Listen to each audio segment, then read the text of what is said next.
Buenos días, hoy les vamos a exponer sobre el tema de repitalización. Las integrantes del grupo somos Karen Sofía Vega y quien les habla Silvia Carolina Suárez. La repitalización es un proceso por el cual la herida vuelve a cubrirse con nuevo tejido, y este proceso se da por el movimiento de las células epiteliales de la epidermis circundante sobre la superficie desnuda. El restablecimiento rápido de la superficie epidérmica evitan la pérdida excesiva de agua y el tiempo de exposición a infecciones bacterianas. Esto lo que produce es disminuir la morbilidad y la mortalidad de los pacientes que han perdido una cantidad sustancial de superficie de la piel, ya que si se pierde una gran extensión de la epidermis, las células epidérmicas se regeneran a partir de células madre. Las células epiteliales migratorias alteran notablemente su fenotipo al retraer sus filamentos intracelulares, disolver la mayoría de sus desmosomas y formar filamentos periféricos de actina, que lo que producen es facilitar el movimiento celular. Todas las alteraciones fenotípicas proporcionan a las células epiteliales la movilidad lateral necesaria para la migración sobre el sitio de la herida. Y las células epidérmicas migratorias lo que hacen es que poseen un fenotipo único que es distinto y terminan diferenciados de la epidermis normal y de las células basales de la epidermis estratificada.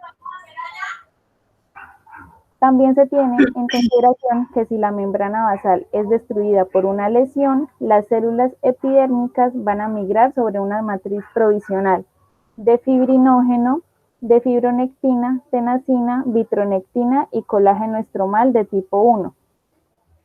Los queratinocitos de la herida expresan receptores de superficie celular para la fibronectina, la tenasina y la vitronectina, que todas estas pertenecen a la superfamilia de las integrinas. Y además, los receptores del colágeno A2B1 normalmente disponen de los lados laterales de los queratinocitos basales, que se redistribuyen a la membrana basal de los queratinocitos de la herida y entran en contacto con las fibras de colágeno de tipo 1 de la dermis que nombramos anteriormente. Y mientras todo esto sucede, las integrinas B1 son esenciales para la reepitalización normal, pero no está claro cuál de todos sus subtipos es el esencial.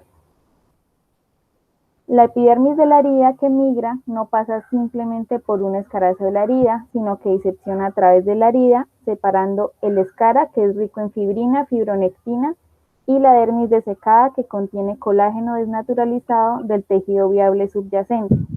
Esta escara es una porción de tejido que se encuentra engrosado y aparece en la piel. La ruta de disección está determinada por el conjunto de integrinas que se expresan en las células epidérmicas migratorias. Sin embargo, los queratinocitos no expresan el ABB3, que es un receptor de la integrina para la familia de los fibrinógenos y el colágeno. Por lo tanto, los queratinocitos no tienen la capacidad de interactuar con estas proteínas de la matriz. Además, el fibrinógeno o la fibrina parecen inhibir las interacciones de las células epidérmicas con la fibronectina. Por todo esto, entonces, la epidermis de la herida migratoria evita formar coágulos ricos en fibrina y fibronectina. En cambio, esto se realiza la migración a lo largo del borde de la herida, que está rica en colágeno tipo 1, a través del receptor A2B1, hasta que se encuentran con la granulación, que es rica en fibronectina, tejido, y luego procede a migrar sobre este tejido recién formado a través del receptor A5B1. Bueno, también es importante tener en cuenta que para la disección de la epidermis es importante la degradación de la matriz extracelular de la herida migratoria entre la dermis de colágeno y la escara de la fibrina. Y otros factores que se tienen en cuenta para ello también es la producción de colagenasa, el activador del plasminógeno y la detromelicina en las células epidérmicas. El activador de plasminógeno que nombré anteriormente lo que hace es que activa la colagenasa, así como el plasminógeno, y esto lo que hace es que facilita la degradación del colágeno intersticial y de las proteínas de matriz provisional.